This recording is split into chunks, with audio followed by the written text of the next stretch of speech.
स्वागत है मेरे प्यारे बच्चों, आप सभी का आज के इस क्लास में। और आज हम क्लास 12 का फिजिक्स देखने वाले हैं। और आप सभी जानते हो कि यहाँ पे क्लास 12 का सीरियल नंबर से चैप्टर वाइज फिजिक्स का लेक्चर चल रहा है। और हम यहाँ पे पहला, दूसरा, तीसरा चैप्टर कंप्लीट कर चुके हैं और चौथे चैप्टर में हम लोग कुछ पढ़ चुके हैं, यानी चौथे चैप्टर में तीसरा लेक्चर कंप्लीट हो चुका है। और आज के इस क्लास में हम लोग चौथा लेक्चर रिकॉर्ड करने वाले हैं। और चौथे लेक्चर में क्या पढ़ेंगे? पढ़ना है हमको संधारित्र के प्रावैधिक पर प्रेरित आवेश। अगर कोई संधारित्र है और उसके अंदर कोई प्रावैधिक पदार्थ भर देते हो तो उस प्रावैधिक पदार्थ पर कितना आवेश संचित हो जाता है, कितना आवेश आ जाता है, इसके बारे में हमको जानना है। ये बहुत सिंपल है, बहुत अच्छा रीडिंग है, आप ध्यान से देखो, आपको समझ में आएगा। ठीक है, तो सबसे पहले आप करोगे क्या, आप यहाँ पे बनाते क्या हो, संधारित्र बनाते हो। तो संधारित्र के लिए लेते क्या हो, हम यहाँ पे क्या करते हैं भाई, यहाँ पे धातु की प्लेट ले लेते हैं। और कितनी प्लेट लेते हो? 2 प्लेटें।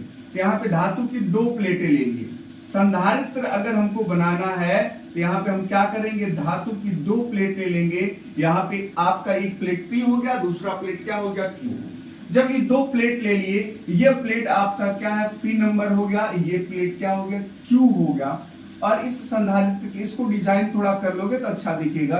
ये संधारित्र का प्लेट है, 2 प्लेटें हैं और आपको संधारित्र के बारे में बताया गया है। ध्यान से देखना, बहुत ही आसान होने वाला है।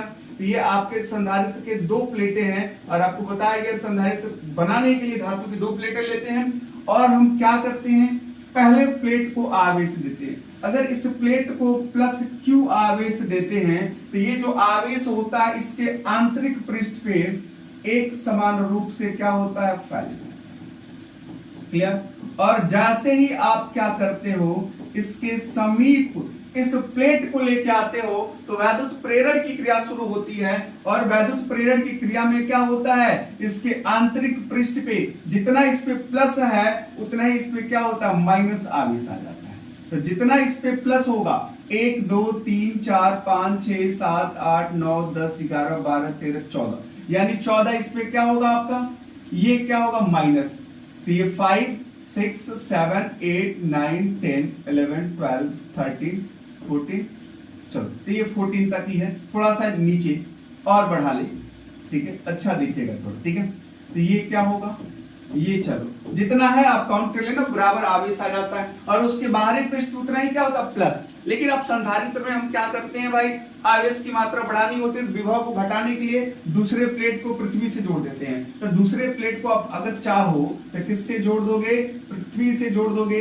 तो पृथ्वी से जाने वाला जो भी इलेक्ट्रॉन होगा इसके प्लस आवेश को क्या करता है, निरावेशित कर देता है। और इसको बाह्य स्रोत से, किससे, बाह्य स्रोत से कितना आवेश दिया गया है, प्लस Q आवेश। और वैद्युत प्रेरण की क्रिया हुई है तो इस पे उतना ही क्या हो गया, माइनस Q आवेश क्या हो गया, संचित हो गया। क्लियर? जब इतना कुछ समझ में आ गया तो आप यहां लिख सकते हो, माना प्लेट का क्षेत्रफल, या आप लिख सकते हो माना प्लेटों का बराबर क्या, A लिख लो। क्लियर? प्लेटों के बीच की दूरी, प्लेटों के बीच की दूरी बराबर स्मॉल d। प्लेटों के बीच की दूरी हम कितना ले लें, स्मॉल d। बात समझ में आई? चलो अब यहां से क्या ले लें, प्लेट का पृष्ठ घनत्व। यहां पे प्लेट का पृष्ठ घनत्व, तो प्लेट का पृष्ठ घनत्व, पृष्ठ घनत्व कितना हो जाएगा, देखो हम प्लेट के पृष्ठ घनत्व को सिग्मा से इंडिकेट करते हैं। और देखो जब प्लेट का पृष्ठ घनत्व मिलेगा तो आपसे ये पूछा जाएगा कि बता दो भाई इसके प्लेट के अंदर वैद्युत क्षेत्र की तीव्रता कितनी होगी। आवेश प्लस Q दिए हो तो वैद्युत क्षेत्र की तीव्रता ज्ञात करोगे और वैद्युत क्षेत्र की तीव्रता की दिशा क्या होगी। तो याद रखना कि वैद्युत क्षेत्र की तीव्रता की दिशा हमेशा प्लस आवेश से माइनस आवेश की तरफ होती है। यानी यहाँ पे एक छोटा सा हम लोग पॉइंट ले लें, ये वैद्युत क्षेत्र की तीव्रता की दिशा किधर होगी, प्लस से क्या होगी, माइनस की तरफ होगी। और मान लेते हैं कि वैद्युत क्षेत्र की तीव्रता क्या, E0 है। तो आप यहाँ पे लिख सकते हो ए नॉट इज इक्वल टू ये होता है सिग्मा बाई एप्सिलॉन 0 और सिग्मा का वैल्यू होता है ये होता है क्यू बाई ए। क्लियर?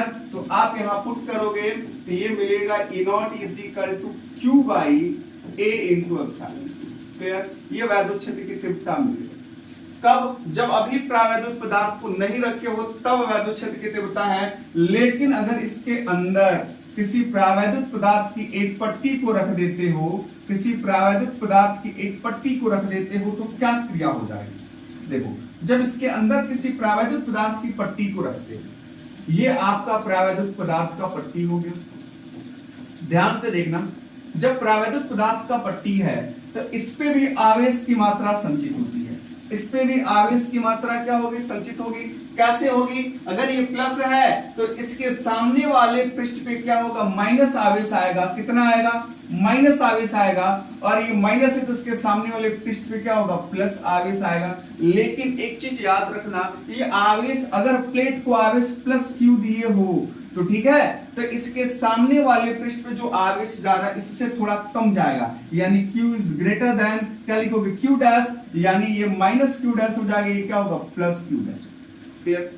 अब एक बात समझ में आ जाए, आपके दिमाग में बैठ जाए तो आगे बढ़ते हैं कि अगर वैद्युत क्षेत्र की तीव्रता देखी जाती है तो प्लस से माइनस की तरफ होती है, लेकिन जब प्रावैद्युत पदार्थ ले लिए हो तो उसमें भी दो आवेश आ गए, एक माइनस क्यू डैश है, एक क्या प्लस क्यू डैश है। तो प्रावैद्युत पदार्थ के अंदर भी तो वैद्युत क्षेत्र की तीव्रता उत्पन्न होगी, तो कितनी हो जाएगी और ये कितनी होगी और इसकी दिशा क्या होगी? और हमने पहले ही बताया कि वैद्युत क्षेत्र की तीव्रता की जो दिशा होती है वो प्लस से माइनस की तरफ, यानी प्रावैद्युत पदार्थ के अंदर वैद्युत क्षेत्र जो उत्पन्न होगा वो क्या होगा? प्लस से माइनस की तरफ होगा। और इसको इंडिकेट अगर करें तो हम इसको ई डैश मान ले। क्या मान ले? ई डैश मान ले। तो ई डैश जब देखोगे तो ई डैश क्या दे देगा भाई? ई डैश क्या दे देगा? ये ई डैश का जो वैल्यू होगा ये होगा माइनस, ये क्या होगा? सिग्मा डैश बाई एप्सिलॉन 0, या आप माइनस नहीं लगाओ, बाद में भी लिख सकते हो। और आवेश की मात्रा देखें तो सिग्मा डैश का वैल्यू हो जाएगा ये क्या? Q dash by A, q dash by A. तो ये मिलेगा आपको A dash is equal to minus ये q dash by A into epsilon. ये ध्यान से देखिए, आगे बढ़ने से पहले इसको रिपीट कर लेते हैं। तो अब आपको मिल गया प्रावैद्युत पदार्थ के अंदर वैद्युत क्षेत्र की तीव्रता कितनी मिली है? Minus Q dash by A into epsilon 0, minus Q dash by A epsilon 0। Clear? अब यहाँ पे क्या करोगे? तो संधारित्र के अंदर यानी जो प्लेट रखे उसके अंदर क्या ज्ञात करोगे? परिणामी वैद्युत क्षेत्र ज्ञात करोगे। तो परिणामी वैद्युत क्षेत्र क्या दे देगा आपको? यहाँ पे आप लिखोगे तब यहाँ पे परिणामी वैद्युत क्षेत्र की तीव्रता कितनी हो जाएगी? परिणामी वैद्युत क्षेत्र की तीव्रता कितनी हो जाएगी? ये होगी E इज इक्वल टू ये मिलेगा E not plus E dash. देखो, वैद्युत क्षेत्र की तीव्रता अगर परिणामी ज्ञात करनी हो तो जितनी तीव्रता होती है सबको क्या करते हो? जोड़ लेते हो। तो यहाँ पे परिणामी वैद्युत क्षेत्र की तीव्रता मिल गई। और आप देखे हो E नॉट का वैल्यू देखे हो, ये होता है E नॉट का वैल्यू कितना होता है? देख लो, Q by A epsilon 0। Clear? और यहाँ पे ई डैश का तो पहले से दिखाइएगा, तो आप यहाँ पे क्या लिखोगे? इसका हो जाएगा Q by A into epsilon 0। ये इसका वैल्यू माइनस में है तो ये प्लस माइनस का गुणा करोगे तो माइनस होगा, ये मिलेगा Q dash by A into epsilon 0। अब यहां से आप E इज इक्वल टू यहाँ पे एलसीएम लोगे तो A इंटू एप्सिलॉन 0 एलसीएम, ये होगा Q माइनस Q डैश। कोई कंफ्यूजन? ये देखो, परिणामी वैद्युत क्षेत्र आपको यहाँ पे मिल गया, परिणामी वैद्युत क्षेत्र मिल गया। लेकिन हम पहले से जानते हैं कि अगर कोई हमारा संधारित्र है और उसमें हम लोग के प्रावैद्युतांक का कोई प्रावैद्युत पदार्थ भर देते हैं, तब उसके अंदर जो वैद्युत क्षेत्र की तीव्रता होती है वो हो जाती है कितनी?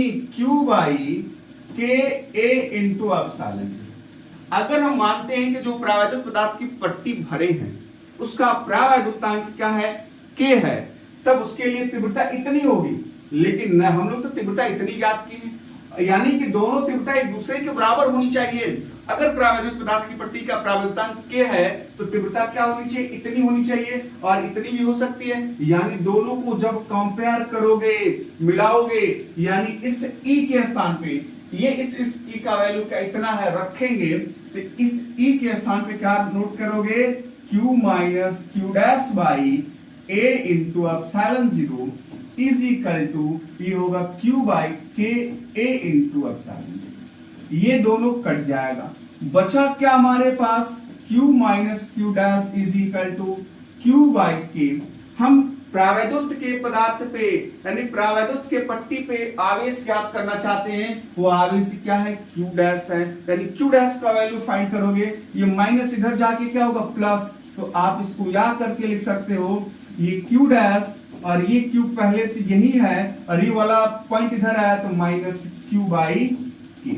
ये Q डैश का वैल्यू यहां से हमको मिलेगा, Q को कॉमन किए थे यहां 1 माइनस 1 अपान T। देखो ये Q डैश का वैल्यू हमको मिलेगा। क्लियर? जब Q डैश का वैल्यू मिल गया बाबू, तो यहां से ध्यान से देख लो, और यहां पे एक दो पॉइंट्स लिख सकते हो। आवेश यानी इधर दिखा दे, ये जो प्रावैधुत पदार्थ की पट्टी है इस पे आवेश कितना मिलेगा, ये मिलेगा Q इंटू 1 माइनस 1 अपान K। क्लियर? अब यहां पे नोट में आप लिख सकते हो, नोट में पहला नंबर, यदि K is greater than 1, K का वैल्यू 1 से बड़ा हो, यानी आप जानते हो कि K प्रावैधुतांक निर्वात या वायु की जो प्रावैधुतांक होता है वो 1 होता है, उसके बाद कुछ भी भरोगे 1 से बड़ा आएगा, 1 से छोटा नहीं आएगा। तो आप अगर कुछ भी भरे हो प्रावैधुत पदार्थ तो K का वैल्यू क्या होगा, 1 से बड़ा होगा, और जब K का वैल्यू 1 से बड़ा होगा तो ये राशि आपकी छोटी हो जाएगी, यानी आप लिखोगे तो Q dash is less than Q, यानी Q डैश का वैल्यू हमेशा क्या होगा, Q से छोटा होगा। बात समझ में आई? चलो अब दूसरा नंबर यहां नोट कर सकते हो, यदि K is equal to infinitive, K का वैल्यू इंफिनिटिव हो गया तो ये 1 अपान इंफिनिटिव 0 हो जाएगा, तो Q का 1 में गुणा करोगे Q मिलेगा, तब आपको मिलेगा Q dash is equal to Q, यानी आवेश संधारित्र के प्रावैधुत पे जो वही आवेश आएगा जो उसके प्लेट को आवेश किया गया। बात समझ में? बहुत आसान है, ये तभी संभव है जब ये आपका जो प्लेट है ये आपका क्या हो, चालक हो। क्या हो? चालक हो। अगर प्लेट आपका चालक है तब क्या हो सकता है, ये क्या होगा, इसको जितना आवेश दोगे उतना ही आवेश इसके प्रावैधुत के पट्टी पे भी जाएगा, तो पट्टी पे जाएगा, इसका मतलब आवेश की मात्रा बढ़ गई, आवेश की मात्रा बढ़ गई तो आवेश की मात्रा डबल हो गई, तो धारिता क्या होगी, बढ़ जाती है। ये आपको बताया क्या होगा कि जब हम कभी भी किसी संधारित्र, यानी कि पहले इसको नोट कर लो उसके बाद ही हम आगे बढ़ते हैं, आप जहां जैसे देखना हो एक बार देखो, यहाँ पे हम नोट कर लेंगे, यहाँ के आगे बढ़ोगे तो ये आपका पॉइंट होगा। क्लियर? चलो आप यहां तक नोट कर लेते हो, बात समझ लो, ठीक है। अब हम बात करेंगे क्या, अगर हम किसी संधारित्र के प्लेटों के बीच अगर कोई प्रावैधुत पदार्थ भरते हैं हम तो उसकी धारिता बढ़ती है। धारिता क्या होती है, बढ़ती है, लेकिन मैक्सिमम धारिता आपको चाहिए तो प्रावैधुत पदार्थ जो है वो क्या होना चाहिए जी, हम कह सकते हैं वो एक धातु का प्लेट होना चाहिए। किसका होना चाहिए, धातु की पट्टी होनी चाहिए। अगर धातु की पट्टी है यानी चालक है तो उसका क्या होगा, प्रावैधुतांक क्या होगा, इन्फिनिटिव हो जाएगा, तब आवेश Q डैश क्या होगा, Q के बराबर होगा, यानी कह सकते हो कि कुल जो आपका आवेश होगा डबल हो जाएगा, यानी 2Q हो जाएगा। कितना होगा, 2Q। ठीक है, तो आवेश की मात्रा बढ़ेगी तो धारिता क्या होगी, बढ़ जाती है, क्योंकि C is equal to formula बताया गया है Q बाई V। तो अगर V में परिवर्तन किए बिना हम आवेश की मात्रा को क्या कर ले, बढ़ा ले, यानी कि बताया जाता है चालक या आकृति में परिवर्तन किए बिना आवेश की मात्रा बढ़ाने का तरीका है संधारित्र। तो आप क्या करोगे, जैसे ही प्रावैधुत पदार्थ को भरोगे आवेश क्या होगा, ये तो बढ़ जाएगा, ये जब बढ़ेगा तो ये क्या होगा, आवेश की मात्रा डबल हो गई तो क्या होगा, धारिता आपकी बढ़ जाती है। बात समझ में आई? तो आप सिंपल से क्या करोगे, ये फॉर्मूला यूज करके, ये सूत्र यूज करके संधारित्र के प्रावैधुत पे क्या ज्ञात कर सकते हो, आवेश की मात्रा। अगर हम बात करें जो प्रावैधुत पदार्थ अंदर भर रहा हो उसका प्रावैधुतांक दिया हो तो आसानी से Q डैश का वैल्यू फाइंड आउट कर सकते हो। ठीक है, चलो यहां तक बात समझ में आई। चलो इसको नोट कर लो, फिर आगे बढ़ते हैं।